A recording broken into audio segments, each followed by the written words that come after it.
Hello friends, कैसे हैं आप लोग। आई होप कि आप सभी ठीक ही होंगे और अपने डीएलएड एंट्रेंस एग्जाम की तैयारी काफ़ी अच्छी तरीके से कर रहे होंगे। फ्रेंड्स, प्रीवियस ईयर के क्वेश्चन पेपर मैं आप सभी के लिए अपने चैनल पर डेली अपलोड कर रही हूँ। आप लोग एंट्रेंस एग्जाम देने से पहले इन क्वेश्चंस को जरूर देख लें। आज की सीरीज है देखिए टीचिंग एप्टीट्यूड से रिलेटेड, जिसमें मैं आपके साथ 50 क्वेश्चन शेयर करूंगी। तो इसके लिए आप वीडियो को लास्ट तक जरूर देखें। तो देखिए आज की सीरीज का पहला क्वेश्चन है, शिक्षण की प्रभावशीलता निर्भर करती है, यानी कि जो टीचिंग है उसका इफेक्टिवनेस किस चीज पर डिपेंड करेगा। टीचर की पर्सनैलिटी पे करेगा, उसकी राइटिंग पे करेगा, या फिर उसके ड्रेसिंग सेंस पे करेगा, या फिर शिक्षक को विषय वस्तु की समझ पे करेगा। देखिए शिक्षक को अगर विषय वस्तु की अच्छी समझ है तो उसकी जो टीचिंग होगी वो ज्यादा इफेक्टिव होगी। ठीक है ना, तो ऑप्शन डी इसका राइट आंसर होगा। नेक्स्ट क्वेश्चन है, कक्षा संप्रेषण होना चाहिए, यानी कि देखिए क्लासरूम कम्युनिकेशन जो होता है, आप अगर क्लास में जाते हैं तो आपका कम्युनिकेशन कैसा होना चाहिए। विद्यार्थी केंद्रित, अध्यापक केंद्रित, पाठ्य पुस्तक केंद्रित, इनमें से कोई नहीं। तो देखिए जो क्लासरूम कम्युनिकेशन होता है वो स्टूडेंट सेंट्रिक होना चाहिए। ठीक है ना, अगर आप बच्चे पर केंद्रित हैं तो आपका जो संप्रेषण होगा वो उतना ही अच्छा होगा। नेक्स्ट क्वेश्चन है, एक अध्यापक को शिक्षा मनोविज्ञान का ज्ञान अवश्य होना चाहिए। अब देखिए एजुकेशनल साइकोलॉजी क्या होती है। अगर टीचर को एजुकेशनल साइकोलॉजी यानी कि शिक्षा मनोविज्ञान के बारे में अगर उसे जानकारी है तो वो क्या कर सकेगा, उचित शिक्षण विधियों का विकास कर सकेगा। ठीक है ना, जो टीचिंग के मेथड है उनमें वो डेवलपमेंट ला सकेगा। ठीक है, तो ऑप्शन बी इसका राइट आंसर होगा। नेक्स्ट क्वेश्चन है, अध्यापक के लिए क्या सर्वाधिक महत्वपूर्ण है, यानी कि एक जो टीचर है उसके लिए सबसे ज्यादा इंपॉर्टेंट इनमें से क्या है। छात्रों के साथ वो मित्रता रखे, कक्षा में अनुशासन बनाए रखे, प्रभावशाली व्यक्तित्व हो, छात्रों के सीखने और समझने में सहायता करे। जो टीचर है उसके लिए सबसे ज्यादा इंपॉर्टेंट क्या होता है, वो बच्चों को सीखने और समझने में उनकी मदद करे।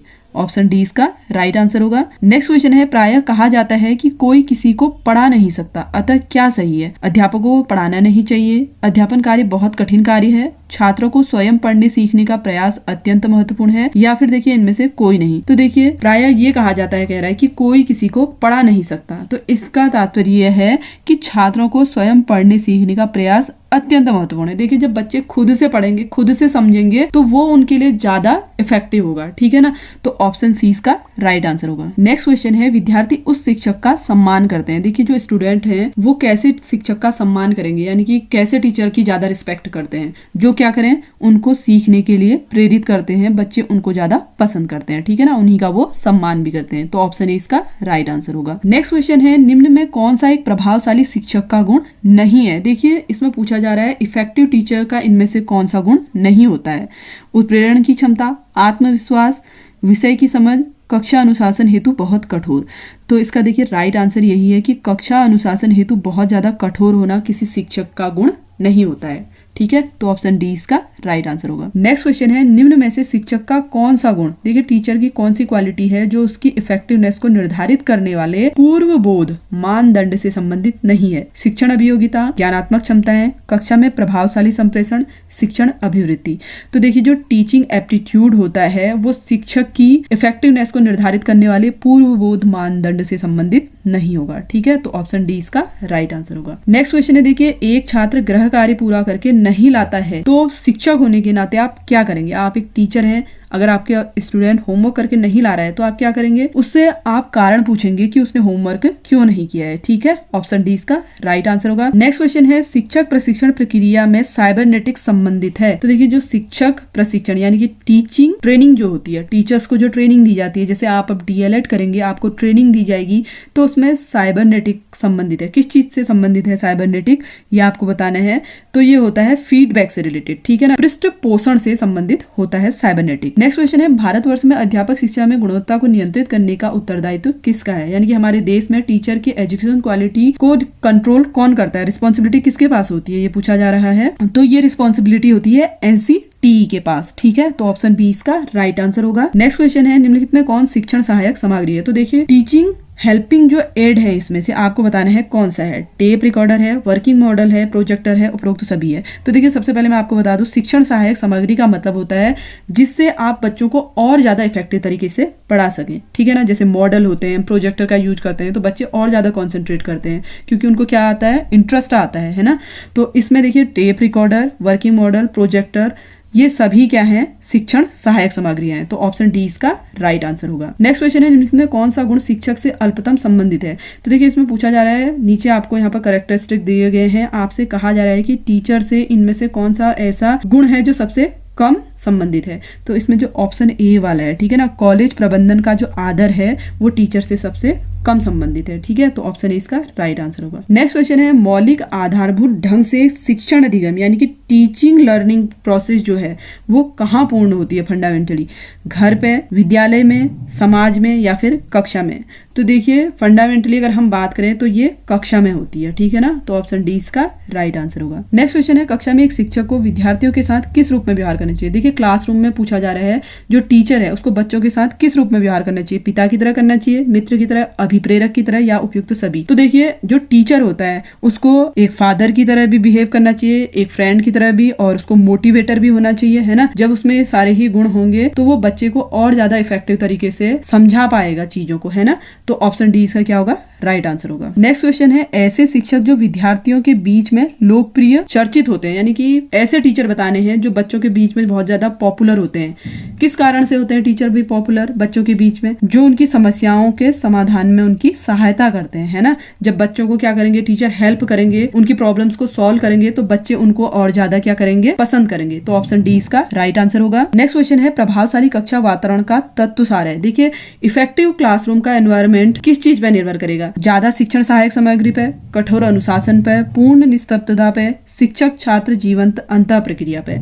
तो देखिए जब टीचर और स्टूडेंट के बीच एक एक्टिव इंटरेक्शन होगा, मतलब बच्चे जो है टीचर के साथ ज्यादा इंटरेक्ट होंगे ना, तो तभी वो क्या करेंगे, ज्यादा इफेक्टिव क्लासरूम का एनवायरनमेंट बना पाएंगे। तो ऑप्शन डी इसके लिए क्या होगा, राइट आंसर होगा। नेक्स्ट क्वेश्चन है, निम्नलिखित में कौन एक अच्छे शिक्षक का महत्वपूर्ण गुण है, कह रहा है, ठीक है ना। एक अच्छे यानी कि गुड टीचर की इनमें से सबसे ज्यादा इंपॉर्टेंट क्वालिटी कौन सी है। तो देखिए विषय वस्तु पर पकड़, स्वामित्व जो है एक अच्छे टीचर की सबसे ज्यादा इंपॉर्टेंट क्वालिटी होती है। नेक्स्ट क्वेश्चन है, एक शिक्षक का प्राथमिक कर्तव्य यानी कि प्राइमरी ड्यूटी एक टीचर की क्या होती है। विद्यार्थियों के शारीरिक स्तर में सुधार, विद्यार्थियों के मूल तंत्र का ग्रहण करना, विद्यार्थियों के मानसिक स्तर में सुधार, विद्यार्थियों का संपूर्ण विकास। तो देखिए सबसे पहला कर्तव्य एक टीचर का क्या होता है, वो विद्यार्थियों का संपूर्ण विकास कर सके, है ना। तो ऑप्शन डी इसके लिए क्या होगा, राइट आंसर होगा। नेक्स्ट क्वेश्चन है, शिक्षा एक सशक्त हथियार है। तो देखिए एजुकेशन इज पावरफुल वेपन कहा जा रहा है, किस चीज का पावरफुल वेपन है, व्यक्तिगत परिवर्तन का, सामाजिक परिवर्तन का, सांस्कृतिक परिवर्तन का, उपरोक्त तो सभी। तो देखिए जो एजुकेशन है वो पर्सनल चेंज है, यानी कि सबसे पहले हमको खुद में चेंज लाना होगा, तभी तो ये हमारे लिए एक सशक्त हथियार बनेगा, एक पावरफुल वेपन बनेगा हमारे लिए। अदरवाइज तो हमारी एजुकेशन बेकार है। अगर हम खुद में ही चेंज नहीं ला पा रहे हैं, हम खुद को ही नहीं बदल पाए, तो वो शिक्षा किसी काम की नहीं है ना। तो ऑप्शन ए इसके लिए क्या होगा, राइट आंसर होगा। नेक्स्ट क्वेश्चन है, अच्छे शिक्षण के लिए आवश्यक है। तो देखिए गुड टीचिंग के लिए क्या चीजें जरूरी हैं, नियोजन एवं नेतृत्व करना, उपचार एवं निदान, पृष्ठ पोषण एवं नियंत्रण, उपयुक्त सभी। तो देखिए प्लानिंग भी जरूरी है एक अच्छी टीचिंग के लिए, डायग्नोज करना भी जरूरी है और फीडबैक भी जरूरी है ना। तो ये तीनों ही ऑप्शन इसके लिए राइट आंसर होंगे, ठीक है ना। तो ऑप्शन डी इसका करेक्ट आंसर होगा। नेक्स्ट क्वेश्चन है, शिक्षण की प्रभावशीलता का आकलन किस मामले में किया जाएगा। देखिए इफेक्टिवनेस ऑफ टीचिंग जो होती है उसको हम कैसे जज करेंगे, कक्ष में विद्यार्थियों की उपस्थिति पर, पाठ्यक्रम का शिक्षण, विद्यार्थियों की अधिगम उपलब्धि की गुणात्मकता, एकाधिक शिक्षण सहायक सामग्री। तो देखिए इफेक्टिवनेस ऑफ टीचिंग को हम जज कर सकते हैं बच्चों की अधिगम उपलब्धि की गुणात्मकता, यानी कि जो बच्चे सीख रहे हैं उससे क्या आउटकम आ रहा है ना। तो उससे पता चलेगा कि शिक्षण की प्रभावशीलता कैसी है, ठीक है। तो ऑप्शन सी इसका राइट आंसर होगा। नेक्स्ट क्वेश्चन है, निम्नलिखित में कौन अप्रभावशाली शिक्षण के व्यवहार की धुरी नहीं है। तो देखिए अभी तक हम क्या पढ़ रहे थे, इफेक्टिवनेस की बात कर रहे थे, इफेक्टिवनेस टीचिंग की बात कर रहे थे। अभी आ रहा है यहाँ पे अप्रभावशाली, है ना, यानी कि इनइफेक्टिवनेस टीचिंग की बात कर रहा है। तो इसमें से कौन सी इनइफेक्टिवनेस टीचिंग की धुरी नहीं है। ऑप्शन है प्रोत्साहन तथा निर्देशों में परिवर्तन, मतारोपण करना, कक्षा में उपदेश देना, प्रश्न करना। तो देखिए इसका राइट आंसर होगा ऑप्शन ए, प्रोत्साहन तथा निर्देश में परिवर्तन, ठीक है ना। नेक्स्ट क्वेश्चन है, शिक्षक के सम्मुख सबसे चुनौतीपूर्ण कार्य क्या है। तो देखिए जो एक टीचर होता है उसके लिए सबसे ज्यादा चैलेंजिंग क्या रहता है, शिक्षण अधिगम प्रक्रिया को सुखद बनाना, प्रश्न पत्र निर्माण करना, विद्यार्थियों को गृह कार्य पूर्ण करने के योग्य बनाना, कक्ष में अनुशासन बनाए रखना। तो देखिए टीचर के लिए सबसे ज्यादा चैलेंजिंग काम क्या होता है, शिक्षण अधिगम प्रक्रिया को सुखद बनाना, यानी कि जो टीचिंग लर्निंग प्रोसेस है उसको इंजॉयबल बनाना, ताकि बच्चे को इंटरेस्ट आए पढ़ने में, है ना। ये सबसे ज्यादा टफ काम होता है टीचर के लिए, ठीक है ना। तो ऑप्शन ए इसका राइट आंसर होगा। नेक्स्ट क्वेश्चन है, स्वयं पोर्टल क्या है। स्वमूल्यांकन का नाम, शिक्षा के सिद्धांत को प्राप्त करने के लिए डिजिटल कार्यक्रम, वेबसाइट प्लेटफॉर्म, गैर सरकारी संगठन। तो देखिए स्वयं पोर्टल है शिक्षा के सिद्धांतों को प्राप्त करने के लिए डिजिटल कार्यक्रम, ठीक है ना। तो ऑप्शन बी इसका करेक्ट आंसर होगा। नेक्स्ट क्वेश्चन है, शिक्षण में विद्यार्थियों की अधिकतम प्रतिभाग संभव है। देखिए, टीचिंग में बच्चे ज्यादा से ज्यादा पार्टिसिपेट कब कर सकते हैं, आपसे पूछ रहा है। परिचर्चा विधि द्वारा, पाठ्य पुस्तक विधि द्वारा, दृश्य श्रव्य सहायक सामग्री द्वारा या व्याख्यान विधि द्वारा। देखिए, जब हम क्या करेंगे, बच्चों को डिस्कशन करने के लिए बोलेंगे, जब हम ग्रुप बना दें, क्लास में 2 ग्रुप बना दें और उनसे बोले कि आपस में आप डिस्कस करें, तो बच्चे उसमें ज्यादा से ज्यादा क्या करेंगे, पार्टिसिपेट करेंगे। ठीक है ना, तो ऑप्शन ए इसका राइट आंसर होगा। नेक्स्ट क्वेश्चन है, छात्राध्यापक के लिए सूक्ष्म शिक्षण सर्वाधिक प्रभावी होता है। तो देखिए, जो स्टूडेंट टीचर होते हैं, जैसे आप ट्रेनिंग करेंगे डीएलएड की, तो उस टाइम पर आपसे माइक्रो टीचिंग के लिए कहा जाएगा। ठीक है ना, तो ये प्रभावी कब होगी, अभ्यास अध्यापन से पूर्व होगी। ठीक है ना, बिफोर द प्रैक्टिस टीचिंग।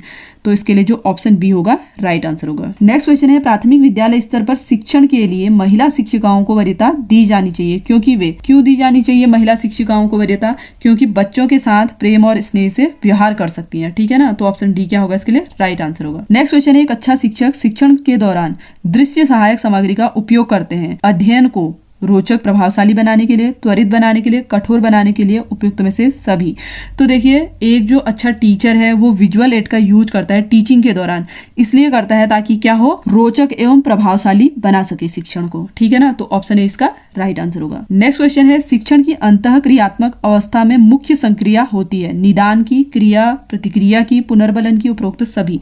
तो देखिए, आपसे पूछा जा रहा है, the main operation of interactive stage of teaching, अंतः क्रियात्मक अवस्था की मुख्य संक्रिया क्या होती है। निदान, डायग्नोसिस करना भी जरूरी है, क्रिया और प्रतिक्रिया भी सही है, रेनफोर्समेंट भी सही है, तो इसके लिए जो राइट आंसर होगा ऑप्शन डी होगा। नेक्स्ट क्वेश्चन है, शिक्षण विधि का चयन करते समय निम्न में किसको ध्यान में रखने की आवश्यकता नहीं है। तो देखिए, जब आप टीचिंग मेथड्स का सिलेक्शन करते हैं उस समय आपको कौन सी बातों का ध्यान रखने की जरूरत नहीं होती है। विद्यार्थियों का मानसिक स्तर, विद्यार्थियों के मध्य व्यक्तिगत भिन्नताएं, अभिभावक की पृष्ठभूमि, विषय की विशिष्ट प्रकृति। तो देखिए, जब आप लोग टीचिंग मेथड का सिलेक्शन करेंगे उस वक्त हमें ये जरूरत नहीं होती है कि हम अभिभावक की पृष्ठभूमि को ध्यान में रखें। ठीक है ना, तो ऑप्शन जो सी होगा इसके लिए राइट आंसर होगा। नेक्स्ट क्वेश्चन है, शिक्षक के लिए विफलता का सबसे महत्वपूर्ण कारण निम्न क्षेत्र में होता है।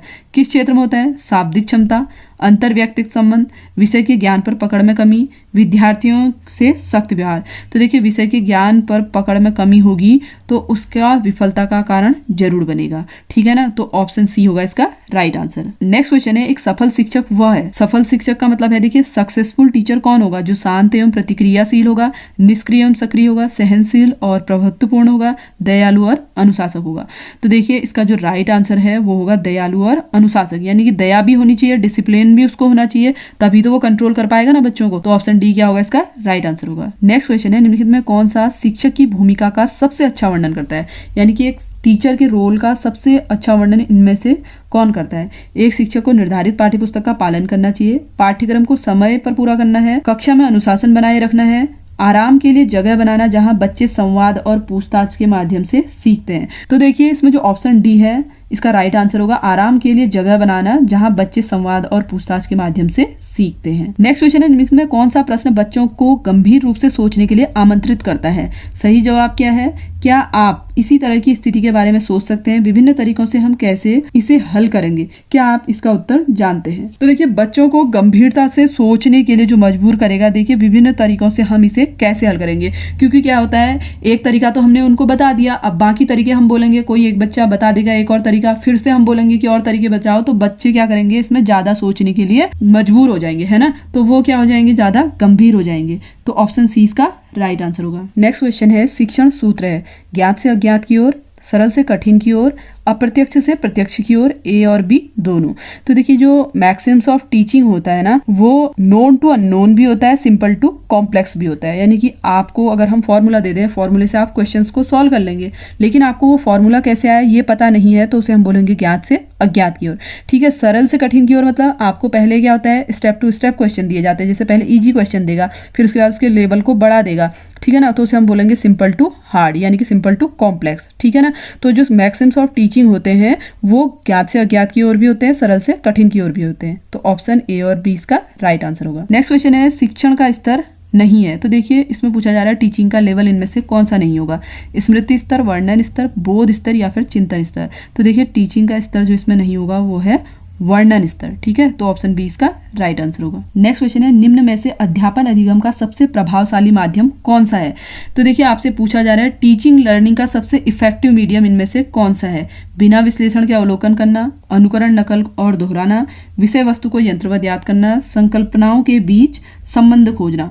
तो देखिए इसमें जो राइट आंसर होगा आपका ऑप्शन डी होगा। ठीक है, सबसे जो अच्छा मेथड है टीचिंग लर्निंग का वो है संकल्पनाओं के बीच संबंध खोजना। नेक्स्ट क्वेश्चन है, प्रगतिशील शिक्षा में बच्चों को किस तरह देखा जाता है? यानी कि जो प्रोग्रेसिव एजुकेशन होती है बच्चों को उसमें किस तरीके से देखा जाना चाहिए? देखिए प्रोग्रेसिव एजुकेशन तो तभी होगी जब बच्चे क्या होंगे, एक्टिव होंगे। ठीक है, तो सक्रिय अन्वेषकों के रूप में उनको देखा जाता है। नेक्स्ट क्वेश्चन, एक समावेशी कक्षा में एक शिक्षक को विशिष्ट शैक्षिक योजनाओं को चाहिए। तो देखिए इसमें कहा जा रहा है समावेशी कक्षा का मतलब होता है इंक्लूसिव क्लासरूम। इंक्लूसिव क्लासरूम क्या होता है? जिसमें सभी टाइप के बच्चे होते हैं। देखिए जो स्पेसिफिक होते हैं वो भी, जो जनरल होते हैं वो भी, जो कम यानी कि मंद बुद्धि के होते हैं वो भी, यानी कि सभी कैटेगरी के बच्चे जब एक ही क्लासरूम में पढ़ेंगे उनको हम बोलेंगे समावेशी क्लासरूम। ठीक है, तो एक शिक्षक को विशिष्ट शैक्षिक योजनाओं को सक्रिय रूप से तैयार करना चाहिए। ठीक है, एक्टिवली उसको प्रिपेयर करना चाहिए। तो ऑप्शन बी इसका राइट आंसर होगा। नेक्स्ट क्वेश्चन है, छात्र केंद्रित शिक्षा शास्त्र की क्या विशेषता है? तो आपसे पूछा जा रहा है जो चाइल्ड सेंटर्ड पेडागोजी होती है उसकी क्या विशेषता होनी चाहिए? तो देखिए बच्चों के अनुभवों को प्रमुखता देना इसकी विशेषता होनी चाहिए, यानी कि जो बच्चे के एक्सपीरियंसेस हैं उनको प्राथमिकता देनी चाहिए। नेक्स्ट क्वेश्चन है, शिक्षण कौशलों में निहित है व्याख्या करना, प्रश्न करना, श्यामपट्ट लेखन, उपरोक्त सभी। तो देखिए जो टीचिंग स्किल है उसमें ये सभी चीजें क्या होती हैं, निहित होती है। एक्सप्लेनिंग भी होता है, क्वेश्चनाइजिंग भी होता है, ब्लैक बोर्ड राइटिंग भी होता है। तो ऑप्शन डी इसका करेक्ट आंसर होगा। नेक्स्ट क्वेश्चन है, सामाजिक अध्ययन शिक्षा का उद्देश्य है सांस्कृतिक विरासत का विकास करना, अच्छे नागरिक होना, राष्ट्रीय एकता, अंतर्राष्ट्रीय समझ विकसित करना, उपयुक्त सभी। तो देखिए सोशल स्टडी टीचिंग का क्या एम होना चाहिए कह रहा, तो ये सभी इसके एम होने चाहिए सोशल स्टडी टीचिंग के। तो ऑप्शन डी जो होगा इसका राइट आंसर होगा।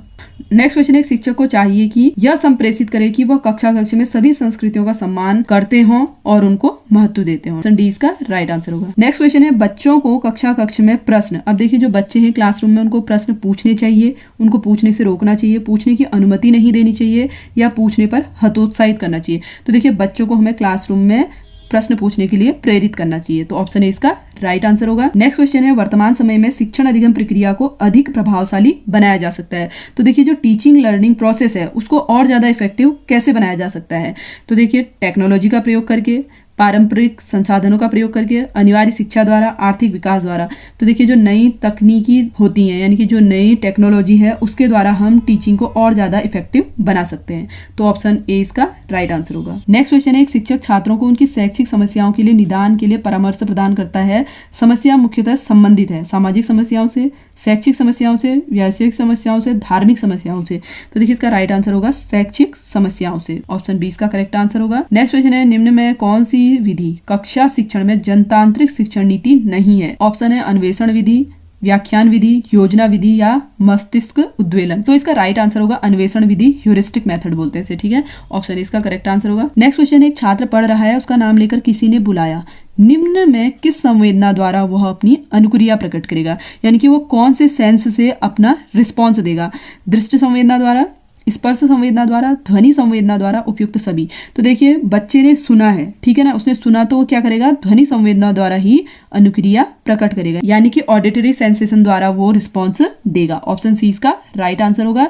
बढ़ते हैं अगले क्वेश्चन की ओर। नेक्स्ट क्वेश्चन है, बीएस ब्लूम ने निर्देशात्मक उद्देश्यों को वर्गीकृत किया। तो देखिए जो ब्लूम है, ब्लूम की जो टैक्सोनॉमी है, ठीक है, इन्होंने टैक्सोनॉमी भी दे रखी है। तो ये पूछ रहा है कि निर्देशात्मक उद्देश्यों को, इंस्ट्रक्शनल जो ऑब्जेक्टिव है उनको कितने भागों में वर्गीकृत किया? तो किया है इन्होंने संज्ञानात्मक, भावात्मक और मनोक्रियात्मक क्षेत्र में। ठीक है, तो ऑप्शन सी इसका राइट आंसर होगा। तो फ्रेंड्स आई होप कि आज के टीचिंग एप्टीट्यूड के क्वेश्चंस आप सभी को समझ आए होंगे। अगर आपको वीडियो पसंद आया हो तो प्लीज वीडियो को लाइक शेयर जरूर करें। साथ ही फ्रेंड्स डीएलएड से जुड़े हुए सभी अपडेट के लिए बेल नोटिफिकेशन को ऑन जरूर कर लें। तो मिलते हैं आपसे एक नई वीडियो में नए टॉपिक के साथ, तब तक के लिए धन्यवाद।